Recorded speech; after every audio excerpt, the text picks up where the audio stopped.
Hello dear friends, welcome back to our channel. അപ്പോൾ ഇന്നത്തെ നമ്മുടെ റെസിപ്പി ഒരു വെണ്ടയ്ക്ക തീയലിൻ്റെ റെസിപ്പിയാണ്. നല്ല ടേസ്റ്റി ആയിട്ടുള്ളൊരു വെണ്ടയ്ക്ക തീയലിൻ്റെ റെസിപ്പിയാണ് കേട്ടോ. ഇത് മാത്രം മതി നമുക്ക് ചോറ് കഴിക്കാനായിട്ട്, അത്രയും ടേസ്റ്റിയുള്ള ഒരു റെസിപ്പിയാണ്. അപ്പോൾ ഒട്ടും വൈകാതെ തന്നെ നമുക്കതിൻ്റെ പ്രിപ്പറേഷനിലോട്ട് പോകാം.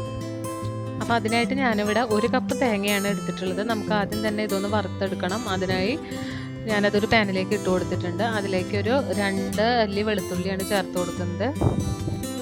ഇനി അതിലേക്ക് കറിവേപ്പില കൂടെ ചേർത്ത് കൊടുക്കാം. എൻ്റെ കയ്യിൽ ഇല്ലാത്തതുകൊണ്ട് ചേർത്ത് കൊടുത്തിട്ടില്ല.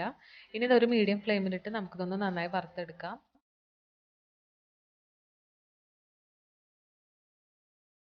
തീ എപ്പോഴും മീഡിയം ഫ്ലെയിമിൽ തന്നെ ഇട്ട് വറുത്തെടുക്കുക, അല്ലേ പെട്ടെന്ന് കരിഞ്ഞു പോകും.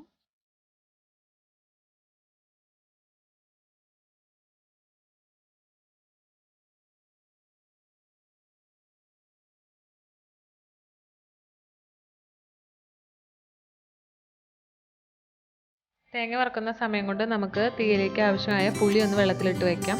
ഒരു നെല്ലിക്ക വലുപ്പത്തിലുള്ള പുളിയാണ് ഞാൻ എടുത്തിട്ടുള്ളത്. അതിലേക്ക് നല്ല ചൂട് വെള്ളമാണ് ഒഴിച്ചു വെച്ചിട്ടുള്ളത്. ഇനി നമുക്ക് വെണ്ടക്കായ ഒന്ന് കട്ട് ചെയ്ത് വെക്കാം. കഴുകി വൃത്തിയാക്കി ഞാനൊന്ന് തുടച്ചെടുത്ത വെണ്ടക്കായാണ്. അത് ഒന്ന് കട്ട് ചെയ്ത് വെക്കാം. ഞാനൊരു 10 എണ്ണം എടുത്തിട്ടുണ്ട്. ഞാനിതുപോലെ 2 പീസായിട്ടാണ് കട്ട് ചെയ്തെടുക്കുന്നത്. ഒരു മീഡിയം സൈസ് വെണ്ടക്കായ ആയതുകൊണ്ട് കട്ട് ചെയ്യുമ്പോൾ ശ്രദ്ധിക്കണം, പുഴുക്കളൊക്കെ ഉണ്ടാവാൻ ചാൻസ് ഉണ്ട്. അപ്പോൾ അത് നന്നായിട്ട് നോക്കിയിട്ട് വേണം നമ്മൾ കട്ട് ചെയ്തെടുക്കാനായിട്ട്.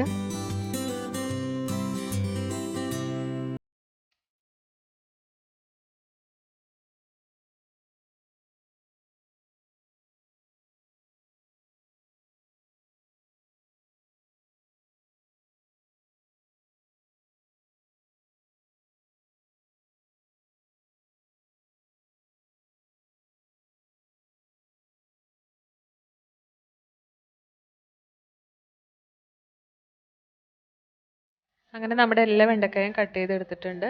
ഇനി നമുക്കിതൊന്ന് മാറ്റി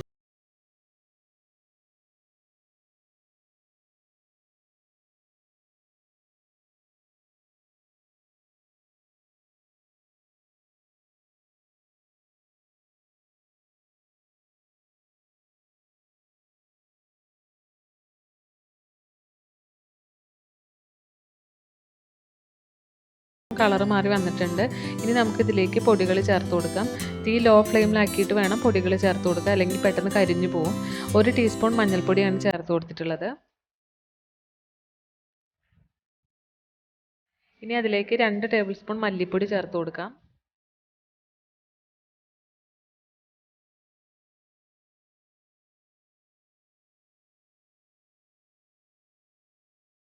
ഇനി അതിലേക്ക് കളറിന് വേണ്ടി 1 ടേബിൾ സ്പൂൺ കാശ്മീരി ചില്ലി പൗഡറും 2 ടേബിൾ സ്പൂൺ നല്ല മുളക് പൊടിയും കൂടെ ചേർത്ത് കൊടുക്കുന്നുണ്ട്. കാശ്മീരി മുളക് പൊടി നിർബന്ധമില്ല, ഉണ്ടെങ്കിൽ മാത്രം ചേർത്ത് കൊടുത്താൽ മതി. ഇനി എല്ലാം കൂടി നന്നായി ഒന്ന് മിക്സ് ചെയ്തെടുക്കുക. പൊടികളുടെയൊക്കെ പച്ചമണം മാറുന്നത് വരെ നന്നായി മിക്സ് ചെയ്തെടുക്കണം. തീ ഇപ്പോഴും ലോ ഫ്ലെയിമിൽ തന്നെയാണ്.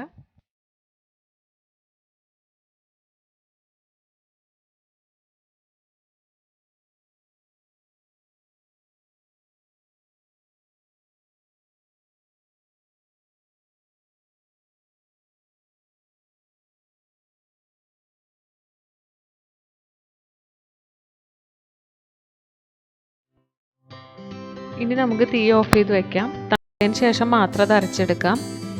ഇനി ഞാനതൊരു മിക്സിയുടെ ജാറിലേക്ക് ഇട്ട് അരച്ചെടുക്കാൻ പോവുകയാണ്. തരിയൊന്നുമില്ലാതെ നല്ല ഫൈൻ പേസ്റ്റായിട്ട് വേണം നമുക്കിത് അരച്ചെടുക്കാനായിട്ട്. അങ്ങനെ ഞാനിത് നല്ല ഫൈൻ പേസ്റ്റായിട്ട് അരച്ചെടുത്ത് കൊണ്ടുവന്നിട്ടുണ്ട്. ഇനി നമുക്കിതൊരു മൺചട്ടിയിലേക്ക് ഒഴിച്ചു കൊടുക്കാം. ഞാൻ മൺചട്ടിയിലാണ് തീയലുണ്ടാക്കുന്നത്. മൺചട്ടിയിൽ തീയൽ വെച്ച് കഴിഞ്ഞാൽ പ്രത്യേക ടേസ്റ്റാണ്. കയ്യിലുള്ളവർ മൺചട്ടിയിൽ തന്നെ ഉണ്ടാക്കാൻ ശ്രദ്ധിക്കുക. ഇനി അതിലേക്ക് ആവശ്യത്തിന് വെള്ളം കൂടെ ഒഴിച്ചു കൊടുക്കാം. പിന്നെ നമ്മൾ വെള്ളത്തിലിട്ട് വെച്ചിരിക്കുന്ന പുളിയുടെ ജ്യൂസ് ഒഴിച്ചു കൊടുക്കാം.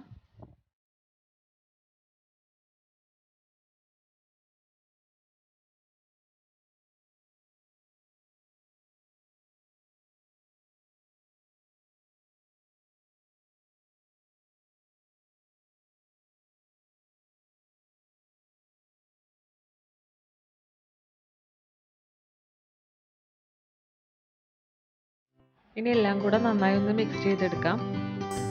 ആവശ്യത്തിന് ഉപ്പ് കൂടി ഈ സമയത്ത് ചേർത്ത് കൊടുക്കാം.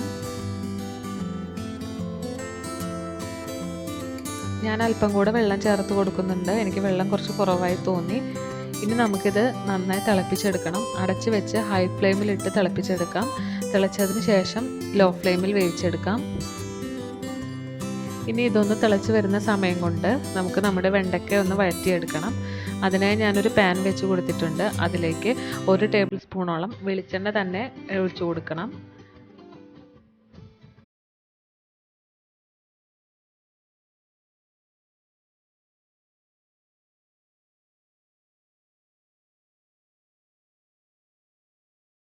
ഇനി അതിലേക്ക് കട്ട് ചെയ്ത് വെച്ചിരിക്കുന്ന വെണ്ടക്കായ ചേർത്ത് കൊടുക്കാം.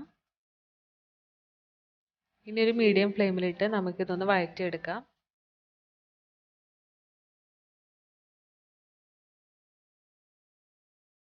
ഇപ്പം നമ്മുടെ വെണ്ടക്കായ എല്ലാം പാകമായി വന്നിട്ടുണ്ട്.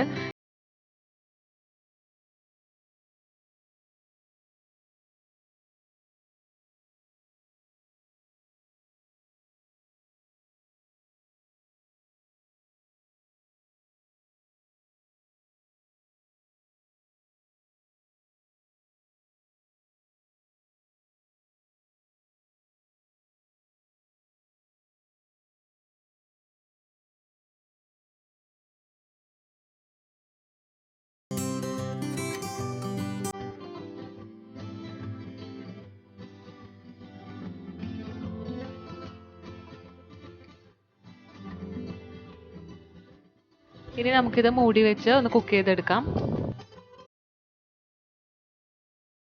ഇപ്പം ഇത് നന്നായി തിളച്ച് വന്നിട്ടുണ്ട്.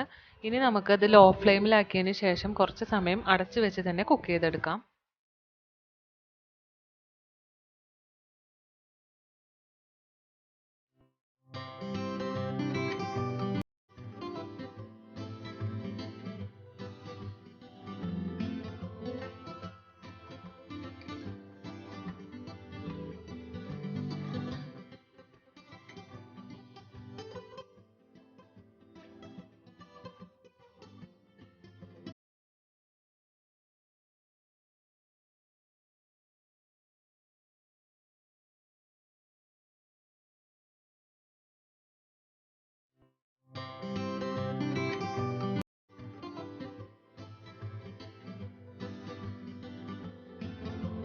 ഈ ഒരു കൺസിസ്റ്റൻസിയിലായി കഴിഞ്ഞാൽ നമുക്ക് തീ ഓഫ് ചെയ്ത് കൊടുക്കാം. ഇത് ഇരുന്ന് കഴിഞ്ഞാൽ ഒന്നുകൂടെ തിക്കായി വരുന്നതാണ്.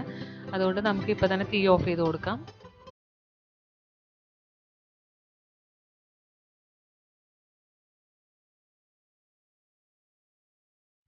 ഇനി നമുക്കതിലേക്ക് കടുക് വറുത്തിടാം. അതിനായി ഞാനൊരു പാത്രം വെച്ച് കൊടുത്തിട്ടുണ്ട്. ഇനി അതിലേക്ക് ആവശ്യത്തിന് വെളിച്ചെണ്ണ തന്നെ ഉപയോഗിക്കണം. വെളിച്ചെണ്ണ ഒഴിച്ചു കൊടുക്കാം. 1 ടേബിൾ സ്പൂൺ വെളിച്ചെണ്ണ ഒഴിച്ചു കൊടുക്കുന്നുണ്ട്.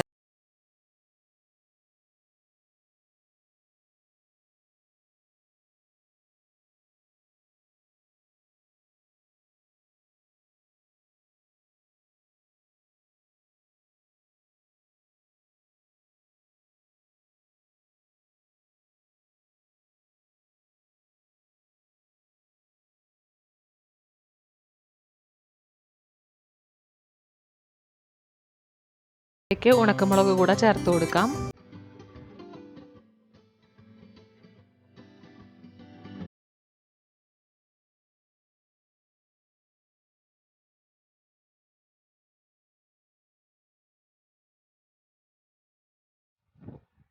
ഇനി നമുക്കിത് കറിയിലേക്ക് ഒഴിച്ചു കൊടുക്കാം. അങ്ങനെ നമ്മുടെ ടേസ്റ്റിയായ വെണ്ടയ്ക്ക തീയൽ ഇവിടെ റെഡി ആയിട്ടുണ്ട്. എല്ലാവരും വീട്ടിലൊന്ന് ട്രൈ ചെയ്ത് നോക്കുക. വളരെ ടേസ്റ്റി ആയിട്ടുള്ളൊരു വെണ്ടയ്ക്ക തീയലാണിത്. ഫീഡ്ബാക്സ് ഒക്കെ താഴെ കമൻറ്റ് ബോക്സിലൂടെ അറിയിക്കുക. വീഡിയോ ഇഷ്ടപ്പെട്ടാൽ ലൈക്ക് ചെയ്യാൻ മറക്കരുത്.